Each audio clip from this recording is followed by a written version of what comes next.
Bonjour à tous et toutes, bienvenue, c'est l'heure de vie de couleur pour notre horoscope couleur et cœur de vie du 24 au 30 novembre. Alors, comment allons-nous terminer ce mois de novembre? Eh bien, comme d'habitude, nous allons prendre deux énergies couleurs. Alors, c'est vrai que c'est très régulier, ritualisé, mais c'est fait exprès. Donc, même si ça peut vous sembler toujours un peu monotone, rébarbatif, peut-être avec l'envie de changer de style de tirage, eh bien écoutez, j'ai demandé à mes guides par rapport à ça, parce que moi aussi, depuis 5 ans, j'ai parfois un peu soif de nouveautés. Bien non, il reste vraiment aligné avec cette façon de faire parce que ça vient vraiment nommer à chaque fois l'énergie par rapport à une ambiance et par rapport aussi à un oracle qui véhicule une énergie lui-même. Et donc si on fait trop de choses, si on part dans tous les sens, ça ne va pas être clair, le message ne sera pas aussi puissant qu'il souhaite être pour vous. Ce qui n'empêche pas, peut-être même de faire une vidéo spéciale tirage en utilisant les oracles autrement. Mais là, on est vraiment avec l'horoscope, couleur et cœur de vie. Allez, c'est parti. J'espère que vous avez passé une bonne semaine avec la semaine dernière qui était très impactante, bousculante. Allez, on est parti. Ça y est. Ok, oh là là, mais dites-moi, il y a vraiment comme des correspondances impressionnantes en ce moment dans les tirages. On avait le noir et le noir. Et là, on a l'or et l'argent, mais sur les mêmes énergies. Vous voyez, donc on a à nouveau comme une espèce d'effet miroir, de synchronicité miroir. Donc la semaine dernière, on était avec les peurs et la singularité de les traverser.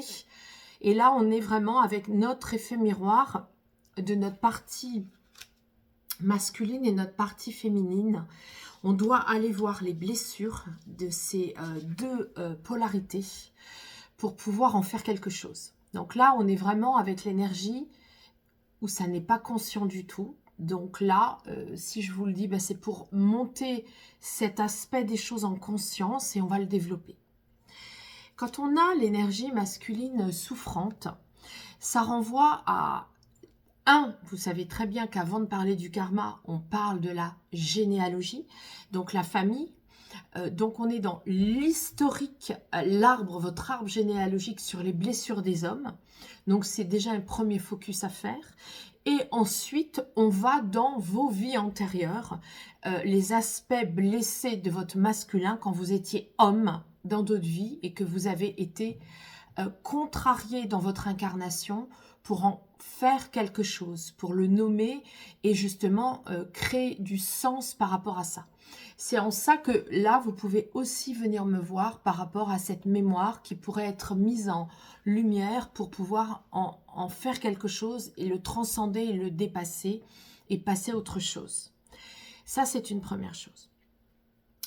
Sinon, quand c'est dans votre vie actuelle, donc c'est le troisième niveau de lecture, donc c'est aujourd'hui. Qu'est-ce qui n'est pas conscient chez vous aujourd'hui dans ce que vous avez à faire? L'or, c'est yang, c'est agir. Est-ce qu'il y a encore dans votre actualité, dans votre quotidien, des freins? Est-ce que vous sentez que vous avez du mal à agir? Vous avez du mal, même pour des choses bénignes, à dire les choses à quelqu'un, à prendre le téléphone, à aller à un rendez-vous, à vous inscrire à un cours, à une formation, à quelque chose qui, vous voyez, qui vous nécessite de l'agir et ça produit des efforts incommensurables. Donc c'est ça qu'il faut aller voir cette semaine. Ensuite, on va maintenant le mettre en relation avec l'énergie féminine. Donc c'est exactement la même chose, mais pour tout ce qui est l'écoute intérieure de soi. Donc on va recommencer, on va dire, dans ma généalogie, dans mon arbre, où est-ce qu'il y a eu des femmes qui n'ont pas pu être des femmes, c'est-à-dire se réaliser en tant que femme, s'écouter. Peut-être des femmes qui n'ont pas pu avoir un enfant, des femmes qui n'ont pas pu être heureuses en couple, des femmes qui n'ont pas pu ou qui ont perdu un mari à la guerre, des femmes qui ont été blessées, qui n'ont pas pu faire exprimer leur féminin dans la beauté du féminin. Hein, donc ça c'est dans la généalogie, l'arbre, mais aussi maintenant dans vos vies antérieures. À quel endroit vous avez encore dans vos cellules des blessures stagnantes de cet ordre-là? Donc un féminin pas valorisé, un féminin, vous voyez, où on a des injonctions douloureuses, ou féminin égale problème. Féminin égale je ne peux pas m'écouter intérieurement, je ne vais pas être respectée. Donc c'est tout ça à ces endroits-là qu'on vous demande cette semaine d'aller voir. Et enfin, donc dans votre vie actuelle, qu'est-ce qui fait que dans votre quotidien, vous avez du mal à vous faire confiance dans vos ressentis intérieurs? Qu'est-ce qui fait que vous donnez plus de valeur à la vie des autres qu'à vos propres ressentis à vous intérieurement? Voilà, ça parle de ça. Hein, le féminin, c'est ça. Donc, votre déesse dominante, hein, votre belle déesse, votre éventail du féminin, de votre déesse et de vos déesses, on ira voir tout à l'heure la déesse qui viendra s'exprimer là-dessus. Donc, si on les met vraiment en relation toutes les deux, allez voir ces deux aspects des choses de vous-même qui cohabitent de toute façon et donnez-leur la parole parce que là, c'est sous le tapis. Hein. C'est velours, c'est sous le tapis. Allez, qu'est-ce que ça va nous dire en profondeur avec l'oracle du cœur de vie qui est mon monde parallèle hein, de médium? C'est parti. Oh, c'est incroyable. Oh oui. Alors regardez, il y a un chassé-croisé en fait, parce qu'avec l'oracle du cœur de vie, on se retrouve avec le féminin. Donc c'est un homme qui a été blessé, c'est le masculin blessé, mais qui demande à s'écouter. C'est un peu comme, si vous voulez, on disait aux hommes, vous êtes blessés, regardez vos blessures, n'en ayez pas honte, et en même temps, écoutez-vous intérieurement. Donc là, vous devez aller écouter vos parts qui n'osent pas agir. En agissant ainsi, vous leur laissez la possibilité de s'exprimer. En métaphore, ça pourrait être, on laisse les hommes parler en groupe, dans des cercles d'hommes, pour libérer leurs paroles dans des écoutes intérieures d'hommes blessés. Ça pourrait être ça la métaphore. Donc ça pourrait être accueillir vos parts blessées d'agir en leur laissant la parole. Hein, voilà, donc vous voyez, il y a une belle correspondance aussi avec ça, hein, parce que ça, c'est vraiment aussi la blessure de la femme qui n'a pas pu s'écouter. C'est pour ça qu'aujourd'hui, il y a un très grand rendez-vous entre les hommes et les femmes, entre notre masculin et notre féminin, ce qui va générer des belles rencontres entre hommes et femmes, parce qu'il va y avoir l'acceptation d'être un homme blessé, d'être une femme blessée, mais aussi l'acceptation de réunir les deux polarités. Voilà, donc dans l'autre versant, ça c'est très beau aussi, parce que il y a une urgence. Il y a une urgence. Oui, la femme, elle doit absolument s'exprimer sur ses blessures, mais il y a aussi une urgence de faire dialoguer les deux. Vous voyez, vraiment. Une urgence de dire, bah ok, on est tous dans la blessure, homme ou femme, polarité homme-femme intérieure, mais il y a vraiment maintenant à se rencontrer dans ça. Il y a une urgence, une véritable urgence de s'écouter et d'écouter l'autre. Allez, que va nous dire le petit oracle des couleurs de l'âme?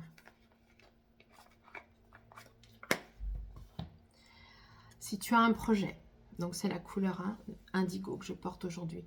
Si tu as un projet, reste bien motivé et visualise-le sous forme de collage pour manifester sa concrétisation. Voilà, création. Oui, donc, si on relie cette énergie de prise de conscience et de visualisation, ben on se visualise avec les blessures d'hommes, les blessures de femmes, Et on visualise le projet de réunir ça, de guérir les deux polarités. Ce qui va générer justement du projet. Alors, le projet en soi, c'est aussi de réunir ces deux polarités pour pouvoir façonner ce projet, le visualiser, le projeter. Faites un collage, parce que là, c'est vrai que quand on a cette énergie-là, on peut aussi matérialiser le projet avec un collage, même sommaire. On n'est pas obligé que ce soit très esthétique, très abouti. Ça peut être sommaire, parce que vous le mettez dans la matière, donc on le voit. Et donc, ça va encore plus vite. Et puis enfin, allez, quelle déesse va nous aider cette semaine pour clôturer novembre ?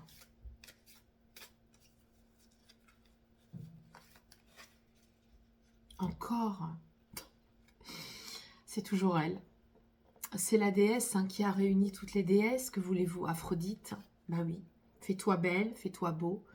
Prends plaisir à te relooker, à rayonner la joie. On l'avait la semaine dernière, c'est la suite. Gardez notre joie intérieure, gardez cette joie de... On ne vous enlèvera pas votre enthousiasme, on ne vous enlèvera pas cette flamme de la petite enfance, homme ou femme, petit garçon, petite fille, on ne vous l'enlèvera plus, cette joie qui est là. Personne ne peut vous l'enlever, plus personne maintenant, plus jamais. Il y a quelque chose qui parle de ça. On a pu vous l'enlever dans des vies antérieures, on a pu vous l'enlever dans la généalogie avec la famille, on a pu vous l'enlever vous-même aussi, vous avez pu vous sentir coupable et vous l'enlever dans cette vie-là. Parce que être joyeux, c'est pas toujours envié par les autres. Parce que si les autres n'y arrivent pas à reconnecter leur joie, quelque part, ils vont nourrir quelque chose qui n'est pas sain vis-à-vis de vous. Vous sentez l'énergie de ça? C'est pas grave, maintenant, reliez-vous à ça. Soyez joyeux et joyeuses. La joie, c'est pas consumérisme, c'est pas je suis joyeux d'avoir des cadeaux à Noël. Non, non, non. C'est la joie de cette petite fille ou ce petit garçon qui était joyeux au début de la vie, entre 0 et 7. Cette joie pure, on ne vous l'enlèvera plus. C'est fini, on vous dit ça aujourd'hui. C'est important de la nourrir. Alors pour la nourrir, c'est justement se sentir aligné, se sentir beau et belle, se sentir homme et femme, guérissons ces parties de là de nous-mêmes, pour être encore plus à l'écoute de notre urgence d'aller dans notre projet, urgence d'y aller avec de la joie. C'est tout ce que je vous souhaite pour cette fin de mois de novembre. Et une fois de plus, je vous remercie de me suivre, d'être dans la compréhension des clés que je vous apporte, qui sont spécifiques, je le reconnais, mais qui sont vraiment là pour vous. Je vous dis à la semaine prochaine.